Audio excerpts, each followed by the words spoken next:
اسرائیل کا خان یونس میں ناصر اسپتال پر ٹینکوں سے حملے میں 13 سالہ بچی شہید جبکہ متعدد زخمی ہو گئے۔ غزہ کا بڑا اسپتال الشفا مکمل طور پر مریضوں سے بھر چکا ہے۔ الشفا اسپتال میں بنیادی سہولیات کا بھی فقدان ہے۔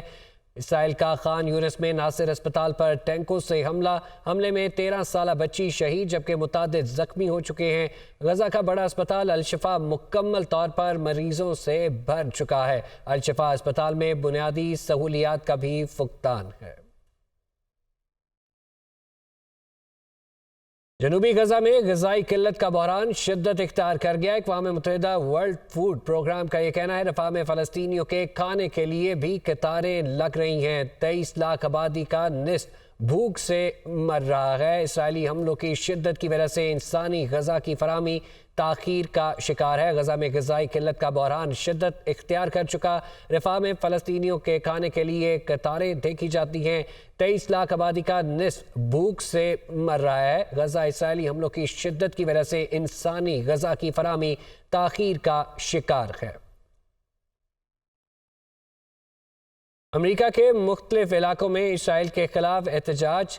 بوسٹن اور میساچیوسیٹس سے سینکڑوں شہریوں کے مظاہرے جس میں شرکت کی گئی۔ مظاہرین نے فلسطینی جھنڈے اور بینرز اٹھا رکھے تھے۔ اسرائیل ایک قتل کر رہا ہے اور اس کو روکنا چاہیے۔ مظاہرین کا کہنا تھا کہ جنگ بندی کروائی جائے۔ بوسٹن اور میساچیوسیٹس میں مظاہرین سڑکوں پر نکل آئے۔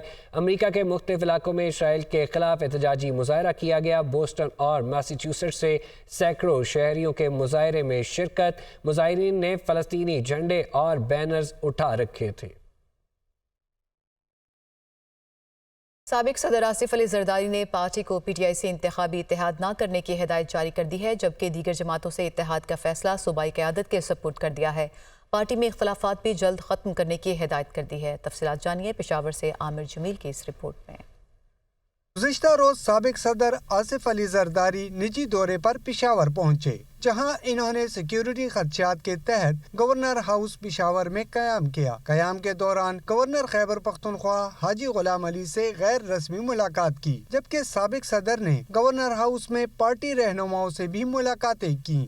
رائے کے مطابق آصف علی زرداری نے پارٹی رہنماؤں سے پی ٹی آئی سے انتخابات میں اتحاد نہ کرنے کی ہدایات دی، جبکہ دیگر جماعتوں سے اتحاد کا فیصلہ صوبائی قیادت کے سپرد کیا۔ آصف علی زرداری نے پارٹی میں اختلافات جلد ختم کرنے کی بھی ہدایات دی۔ ملاقات میں انتخابات کے لیے ٹکٹوں کی تقسیم پر بھی بات چیت ہوئی۔ ایک صدر نے ضیاء اللہ فریدی کے صاحبزادے کے نکاح کی تقریب میں بھی شرکت کی۔ تقریب میں گورنر خیبر پختونخوا حاجی غلام علی اور حاجی غلام بلور بھی شریک تھے۔ پیپلز پارٹی کے رہنماؤں کی بڑی تعداد بھی تقریب میں موجود تھی۔ سابق صدر کو چغا اور شال بھی تحفے میں پیش کی گئی۔ سابق صدر واپس روانہ ہو گئے۔ مسلم لیگ نون کے صدر شہباز شریف کا کہنا ہے کہ قوم کو مہنگائی، بے روزگاری اور معاشی بدحالی کی سزاؤں سے بریت دلائیں گے۔ نواز شریف کو سزائیں سنا کر قوم اور ملک کو سزا دی گئی۔ مقدمات ہی نہیں، مقدمات بنانے والے بھی جھوٹے نکلے۔ سابق وزیر اعظم اور مسلم لیگ نون کے صدر شہباز شریف سے پارٹی رہنماؤں کی الگ الگ ملاقاتیں ہوئیں۔ ملاقات کرنے والوں میں سردار ایاز صادق، سابق وزیر ملک احمد خان، سابق اسپیکر پنجاب اسمبلی رانا اقبال اور دیگر شامل تھے۔ رہنماؤں نے سیاسی انتقام پر مبنی مقدمات سے قائد نواز شریف کی بریت پر پارٹی صدر کو مبارکباد دی۔ شہباز شریف کا کہنا تھا کہ قوم کی ترقی پر پوری توجہ اور صلاحیتیں مرکوز کریں گے۔ 16 ماہ کے دوران ریاست کے مفادات میں فیصلے کیے۔ شہباز شریف نے پارٹی رہنماؤں کو ہدایت کی کہ 8 فروری کے عام انتخابات کی بھرپور تیاری کریں۔